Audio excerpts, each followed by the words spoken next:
Entonces, como decía un amigo mío, prevenido, comenzamos, Veeduría Ciudadana, ¿no?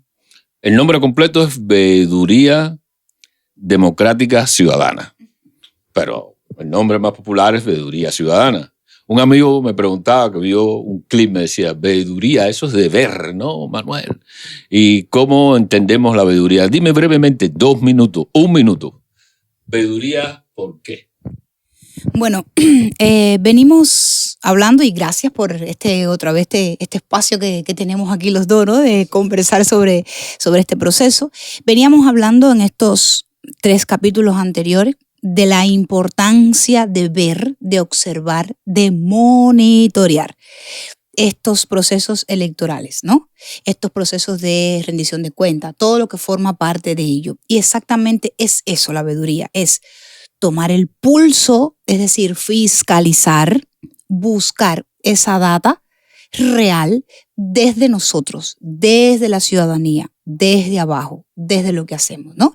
Y que se puede hacer tanto a lo privado como a lo que estamos haciendo hoy, que es a lo público, es decir, a lo que viene en este caso desde el Estado, ¿no? En este caso, la rendición de cuentas.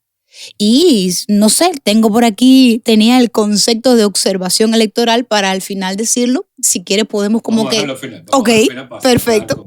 Vamos a dejarlo al final ahí, para cerrar con eso ahí, perfecto. Con... Bueno, ya esa es la respuesta a mi amigo del barrio de Alamar, zona 6, Chanchullero. Allí pues nos vemos. Marta, Ode, observando junto a COPE.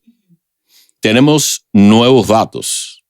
Me gustaría, como siempre haces, sistematizando los datos de qué ha pasado, qué hemos visto, dónde hemos visto, que nos refresque, que nos actualice, que nos cuente. Decías que esta es la 3ª semana, ¿no? Sí. De este proceso de rendición de cuentas. Entonces, cuéntanos a nosotros, a todos los que estamos y que vamos a observar este proceso y este nuevo podcast. Sí, en estas 3 semanas, la semana pasada teníamos hasta 23 asambleas de rendición de cuentas que nosotros desde esta manera que lo hacemos, desde nuestros espacios hemos observado, y ya hoy contamos con 38. Quizás es un número, siempre son muestras, lo decimos en cada espacio y lo hemos venido hablando en estos 8 años de trabajo, son muestras que hacemos y eso producto a todo la situación que sabemos de criminalización del activismo independiente en Cuba. En este caso, hablando de observación electoral, de veedurías, de monitoreo, ¿no? De todo esto. Pero hasta hoy tenemos 38 asambleas observadas y qué bueno que me toca estar más de frente aquí a la pizarra. Hoy la producción me ha puesto como que de frente aquí a los datos, ¿no? Y en municipios tenemos como desde los inicios que estuvimos tomando estos municipios, Antilla, Centro Habana, tenemos El Cerro, también Manzanillo dentro de la provincia de Granma, Corralillo también en Villa Clara, en Santiago de Cuba también tenemos o hemos realizado observación en estos 3 semanas también, aquí en Boyero y en 10 de octubre. También tenemos muestras de asambleas, ¿no? Que hemos observado. Hasta hoy 38. Y nos hemos movido principalmente en estas zonas.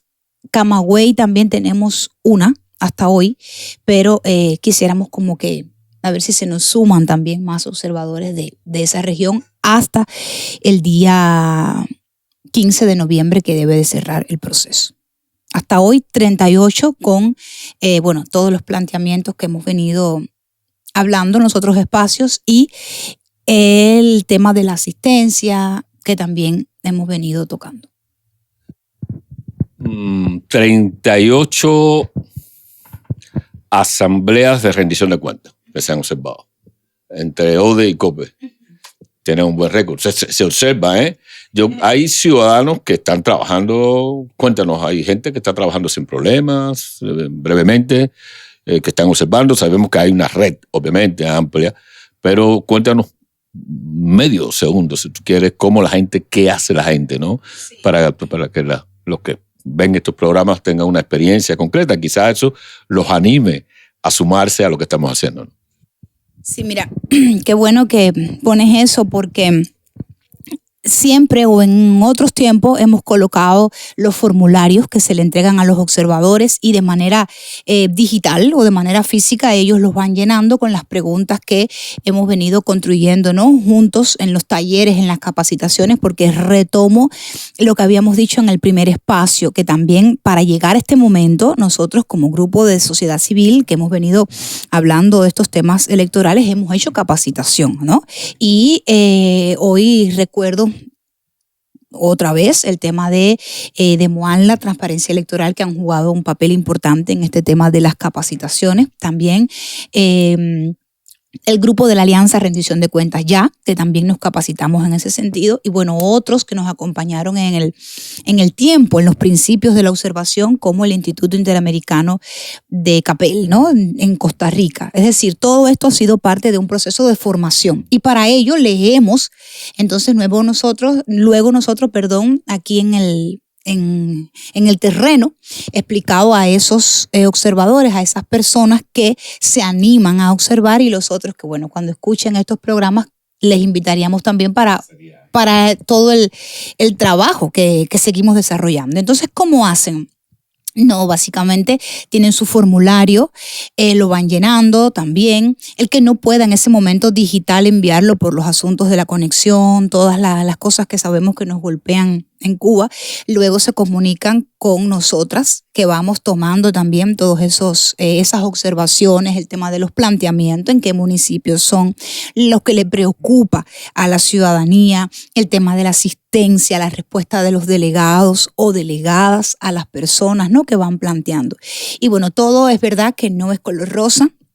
Lo sabemos de hasta el momento represión como tal no hemos tenido en este proceso, sí en otros, ¿no? Que bueno, tú también has sido víctima de esa propia misma represión por ir a ver un escrutinio, ¿no? Y cuando otro 18 que iniciamos este tema de la observación electoral, hubo activistas que tuvieron 72 horas presos, detenidos por observar un escrutinio, ¿no?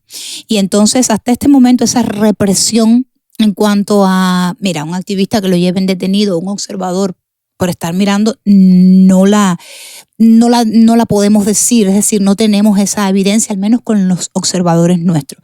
Pero sí también se dificulta, Manuel, se dificulta, y qué bueno que me preguntas esto, porque hay veces que uno como que normaliza quizás la situación, ¿no?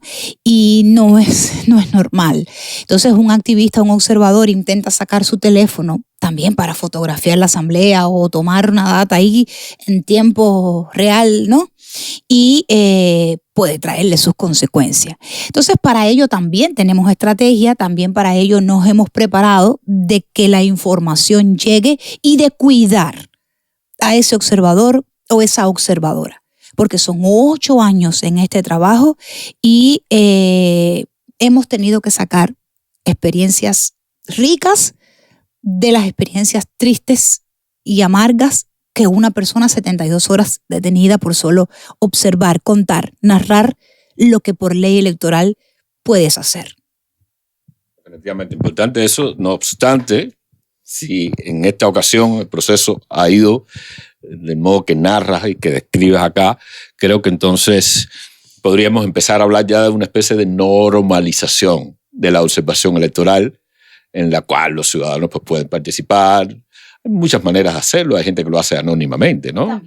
Que se conecta porque quiere empoderarse, pero al mismo tiempo quiere protegerse, y eso es una buena manera de hacer las cosas. Lo que hace falta es siempre honestidad, credibilidad, y que los datos sean los datos reales. Eso es lo que siempre hemos tratado de que prime, esa honestidad, esa realidad y esos datos. Cuando decimos son 10, son 10. Son 38, es porque son 38, tenemos nuestras evidencias, nuestras fotografías, los videos y todo lo que narra el proceso. Muy bien eso. Y hablamos de planteamiento. Ha habido digamos, un aumento, un grosor. Ya se siente ese empoderamiento de la ciudadanía que va entendiendo de que puede utilizar las asambleas de rendición de cuentas para presentar sus demandas al poder, y lo están haciendo. Y tú nos puedes contar qué está pasando. Sobre todo porque ya no solo se trata del número de planteamientos, que es importante, se trata más bien de la calidad del proceso, de ese contraste entre lo que los ciudadanos están diciendo y están planteando y la respuesta que el Estado da o no da a estos planteamientos ciudadanos. Me gustaría mucho, porque han habido planteamientos generales que ya conocemos de las veces anteriores, que tienen que ver con la alimentación, el transporte, bueno, de alguna manera también la recogida de basura, ¿no? Es decir, La Habana se rompe. Decía Padura el otro día de que él se está alejando de La Habana se está alejando de él, pero La Habana se está alejando de sí misma. Y mucho tiene que ver con esto de la basura, es verdaderamente triste. Pero estos son ya planteamientos en todo el país, planteamientos generales. Me gustaría saber si hay planteamientos concretos en comunidades específicas que de alguna manera se diferencien de estos planteamientos generales para tomar el pulso a cómo la gente se siente en cada comunidad, qué distingue a una comunidad de otra, cuáles son los problemas que diferencian a distintas comunidades. Quizás nos puedas contar también un poco de eso, ¿no? De ese trabajo así de mesa que haces constantemente y que de alguna manera entre María Mercedes Benítez Rodríguez y tú han venido como que compilando y recopilando para mostrar, ¿no? Y para llenar nuestros posteriores informes en relación con eso. Sí, mira, la semana pasada habíamos visto el tema de la violencia social, lo que, bueno, ellos catalogan como indisciplinas sociales, ¿no? Como esas indisciplinas sociales que realmente la gente lo que está hablando es de la violencia que hay en las calles y tal. Y son planteamientos que fueron específicos, ¿no? Al menos en las que nosotros vimos. Y esta semana nos llegaron, por ejemplo, circunscripción 80, aquí en el Cerro, específicamente en el barrio Flora y Fauna, como se le conoce, con el tema de la legalidad de las personas que viven en estos barrios.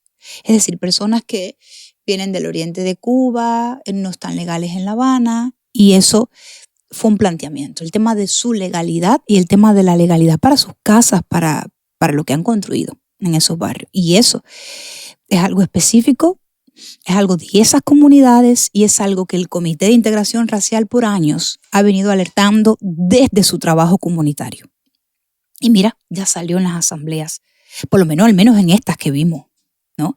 Y otro tema específico, y eso lo vimos en Centro Habana, en Antilla, y lo vimos, ¿cómo se llama? También aquí en el Cerro y en Manzanillo, en 4 asambleas. Y fue lo relacionado con el tema de los medicamentos, pero lo específico o lo que lleva a un punto, dijéramos, común entre lo planteado por eso en esas 4 circunscripciones fue el tema de la tercera edad, de cómo esas personas de la tercera edad pueden ir a comprar sus medicinas, sus medicamentos, unos porque están postrados o postradas, otros porque no hay un mensajero o algo así para que dijéramos pueda llegar a los núcleos familiares donde están estas personas con esa vulnerabilidad, ¿no? Con esa enfermedad. Y el tema en cuanto a los medicamentos, que lo escuchamos en Centro Habana por la observación, la observadora que nos mandó el dato, de que, bueno, cuando llegan los medicamentos, llegan poquitos, quizás son las mismas personas las que los compran, las que lo tienen, y el resto se sigue quedando sin el medicamento, siendo principalmente población de tercera edad. Si bien los medicamentos los necesitamos todas y todos, pero lo específico aquí fue con el tema de la tercera edad. Y eso en esas 4 circunscripciones observadas. Yo creo que vale la pena esto que dices en relación con temas específicos, sobre todo con la salud, porque según nos narraban, muchas de estas personas no acceden de la tercera edad porque son personas postradas. Sí. Es decir, que no tienen la capacidad de acceder, de movilidad para obtener los medicamentos que entonces necesitan justamente por su propia condición. Y se hace como una especie de círculo vicioso en el que su condición le impide acceder a la obtención de medicamentos que necesitan para mejorar su condición.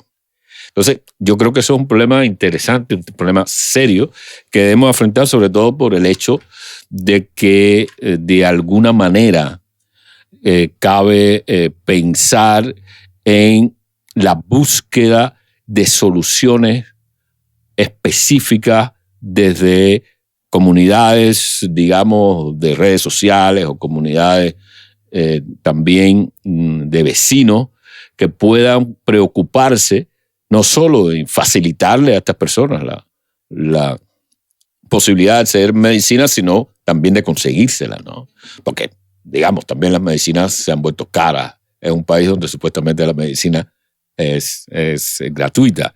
Y yo creo que eso es un problema serio que en el futuro merece también pensarse como acción desde esta misma ciudadanía, ¿no? No necesariamente tocando la puerta de farmacias que están cerradas y que al final pues no están en capacidad de satisfacer estas demandas que son fundamentales para cualquier persona, ¿no? No, Manuel, que quizás y cuando nos escuchen y tal, en otras provincias, en otros municipios donde estén hablándose de la rendición de cuentas, de la observación o algo, las personas digan, ay, en mi circunscripción también se habló de ese tema. Nosotros decimos específico de lo que hemos visto, ¿no? Exacto de esos barrios, pero convencida estoy de que el tema de la medicina es algo que afecta a todos, que no solamente... Lo que pasa es que lo hemos visto en esas 4 con ese punto igual con el tema del adulto mayor, ¿no? Claro, una muy importante aclaración esa, sí, claro. Que sean temas específicos en donde observamos no significa que no sean temas generales que afecten también a otras comunidades. Lo que sí es específico es la aplicación del decreto 217 a todos los que vienen de otras provincias, ¿no? Y al final el decreto debe desaparecer porque originales de La Habana están siendo muy pocos, ¿no? En realidad. Es decir, yo creo que por un problema de generosidad política, disculpen, generosidad de Estado, se debe atender esta situación, porque muchos de estos que están demandando en esta comunidad que decías de la flora, ¿no? Sí. Flora y fauna se llama. Muchas de esas personas, de pronto, cuando hay procesos electorales, pues son puestos en un registro electoral e invitados a votar. Sin embargo, no les resuelven ese problema de legalidad que creo que vienen planteando desde qué fecha. Bueno, según lo escuchamos y lo tenemos por las personas que lo plantearon desde el año 2015, de su legalidad, de su espacio, de su casa. Es decir, que estamos abocados a una década de estas personas demandando. Ahí deben haber nacido niños ya. Sí, claro. Definitivamente. Creo que eso es un problema que hay que atender y bueno, aquí estamos para darle voz y al mismo tiempo para ser rigurosos con este tipo de planteamiento, este tipo de demanda. En todo caso hay una calidad democrática impresionante desde la ciudadanía que no está correspondida necesariamente desde el Estado. Es decir, lo que hay es la misma agenda que se repite desde Río Guantánamo por parte de los delegados, las delegadas. Hay por ahí evidencias que hemos visto, ¿no? Que, bueno, en su momento aparecerán en las páginas, por cierto, pueden visitar la página de Facebook, de Instagram, de Twitter también, de observadores de derechos electorales, que allí se está colocando todas las que determinamos que se coloquen, porque hay algunas que definitivamente requieren toda la precaución y toda la protección del caso. Pero hablando de calidad democrática, de representación, ha saltado de alguna manera en estas asambleas de rendición de cuentas la poca participación de la juventud. Ustedes habían contabilizado, como muestra siempre, ustedes habían contabilizado algunas de estas asambleas de rendición de cuentas y determinado si habían jóvenes allí o no participando de este proceso. ¿Qué nos puedes decir? Sí, y tú lo hablabas en el espacio pasado. Nosotros tomamos al menos 9, 10 de las reuniones de esta semana, que hacen el número 38 de los de las 3 semanas de proceso. Y contamos, al menos con las fotos que tenemos y al menos con esa data de la persona que nos está dando la información. Como decías ahorita, siempre real. Y nosotros contamos y no había dijéramos, ese rango de 16 años que ya es la edad de votar, hasta, dijéramos, 25, 28 años de edad, no había un joven en esas asambleas. No hemos vuelto a hablar del tema de la asistencia porque lo dejaremos también para el otro espacio, seguirlo tocándolo. Dentro de esa poca asistencia de la asamblea, de las fotos que tenemos, que hemos visto, juventud no había. Al menos esa primera juventud, ¿no? Todos de nuestras edades hacia adelante, ¿no? Y esto, bueno, que ya sí lo hemos dicho en otros espacios y lo volvemos a colocar, ese exceso de esa propaganda política, de ese proselitismo, ¿no? Constante, de esa acción de ir marcando esa continuidad de ese socialismo histórico y todo lo que hemos venido hablando, ¿no? Todos esos discursos también gastados que tú en el podcast pasado lo explicabas muy bien, qué sucede en otros países en democracia con estos temas y qué sucede con nosotros ante la rendición de cuentas, que está totalmente atropellada también, que buscaremos otro espacio para hablar de todo eso, cómo ha sido atropellado también el proceso desde que tocaba, desde la suspensión hasta el proceso en el momento hoy. Sí, eso es interesante, ¿no? Del atropello. A mí eso, tú sabes, nosotros somos muy institucionalistas. Nos gustan los formalismos porque en la forma está el mensaje. Exacto. En política, en la sociedad, incluso en la comunicación entre parejas. Yo tengo entendido que ustedes tú como tu pareja tienen una comunicación excelente. Así que de pronto esto es un spoiler para que la gente aprenda cómo se comunica una pareja que se lleva bien. Pero esto de la juventud y la no participación es fundamental porque está indicando la fragilidad del modelo político, es decir, el agotamiento de un modelo político que no representa justamente a la generación, digamos, de la continuidad del proceso político.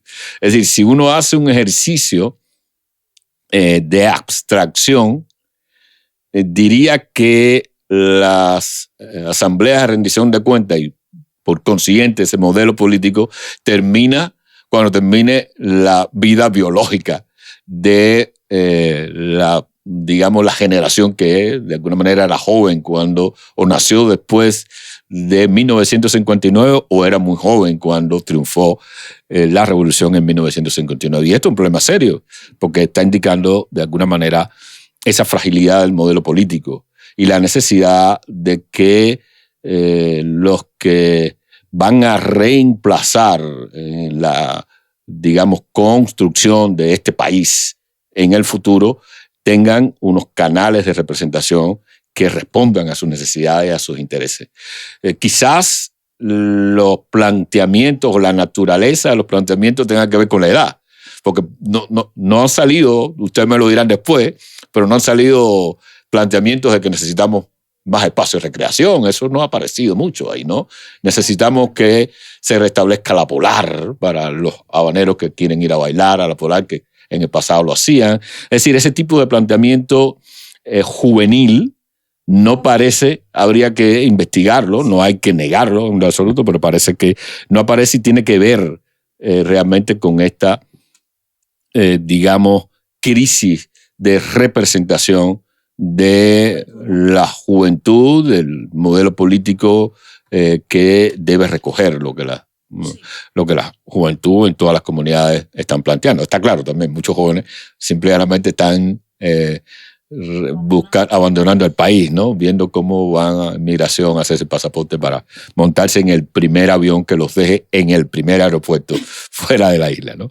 Pero en todo caso creo que este es un tema importante que debe tratarse, y lo vamos a tratar más adelante en otro programa, en torno a la importancia, porque mucha gente dice, rendición de cuentas, ¿para qué? ¿No?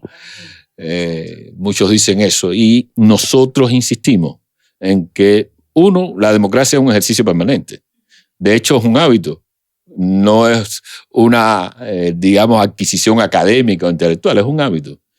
Muchos académicos no saben absolutamente nada de comportarse democráticamente, ¿no? Y yo creo que eso es un tema importante que vamos a tratar en otro momento.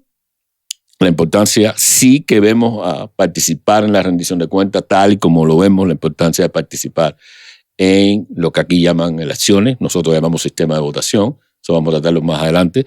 Pero vamos a ir cerrando con una explicación mejor de lo que es la veeduría y la observación electoral. Nadie mejor que la expertise en ese tema. Ay, Manuel. No, mira, yo tenía el concepto aquí, la semana pasada tocamos veeduría y la primera monitoreo electoral o monitoreo ciudadano puro, ¿no? Y como observación electoral, y en este caso internacional también recoge el concepto y el por qué y el para, ¿no? Es ese mecanismo de evaluación imparcial e independiente de los procesos electorales. Y ahí lo recoge todo.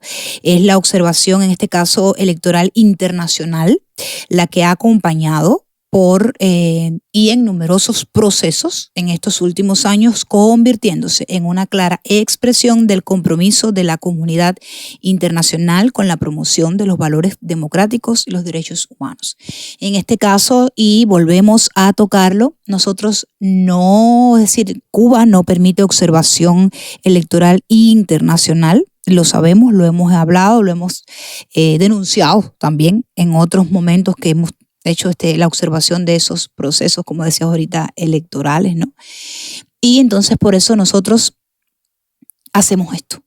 Esta ciudadana, esta nacional, esta doméstica, que siempre lo repetimos, bajo el contexto represivo, bajo el contexto de cómo nos criminalizan y como no quieren que uno lo haga, y nosotros hemos ido rompiendo e insistiendo. Exacto, por eso siempre es bueno también un poco como que ir hablando de estos conceptos. Y como bien dices, para ir cerrando en próximos espacios hablar de esto, y qué bueno que lo tocas desde que empezamos con el tema de la juventud, para hablar esto, cómo se ve, cómo se siente, cómo lo hemos visto nosotros, cómo lo hemos vivido nosotros también. Y creo que por ahí podemos tocarlo, ¿no? Y hablarlo. Así que hay que hablarlo, hay que decirlo y repetimos, gracias también a que nosotros nos hemos podido formar dentro de esta escuela de observación electoral, de veedurías, de rendición de cuentas, con las personas, los organismos internacionales regionales, que nos invitaron a aprender de ellos y tratar de traer esto a Cuba en este contexto, ¿no? Y creo que me da los minutos para también animar a las personas que puedan ir a la página de Transparencia Electoral y descargar un libro que ahora sacaron, está muy fresco, con el tema de la observación electoral en América Latina en países que sí lo pueden realizar y en países como Cuba, Nicaragua y Venezuela. Y ahí está el ejemplo de nuestras plataformas desde el proceso de Otro 18. Así que... Ahí hay un artículo tuyo, ahí hay un artículo tuyo seguro. Muy bien, eso creo que es fundamental, creo que es importante. De modo que, bueno, como que ya nos vamos, como que, mejor decirlo así, nos vemos porque no nos vamos. Aquí estamos. Hasta un próximo podcast.